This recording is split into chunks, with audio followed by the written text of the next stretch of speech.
Sementara itu, Saudara Kepala Kantor Kementerian Agama Kota Banda Aceh akan menindak tegas setiap kepala madrasah yang tidak menaati aturan penerimaan peserta didik baru atau PPDB di jajarannya.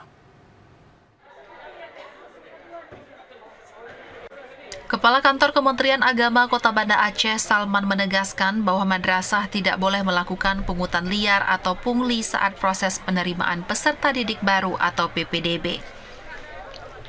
Dirinya juga menambahkan sebelum seleksi PPDB dilaksanakan, pihaknya telah berkoordinasi dengan Ombudsman untuk memberikan sosialisasi terhadap kriteria-kriteria yang termasuk dalam pungli. Hal tersebut dilakukan agar adanya satu pemahaman juga kesamaan visi bahwa komite dan kepala madrasah tidak akan ditolerir bila melakukan pungli di madrasah.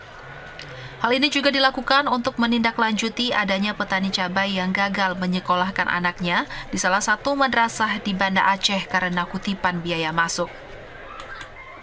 Ia menegaskan tidak akan mentolerir sedikit pun praktik pungli dan tidak ada perlindungan terhadap tindakan tidak bermoral tersebut.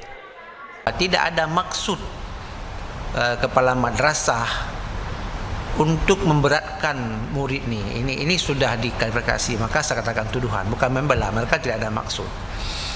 Tapi kalau ini bermaksud untuk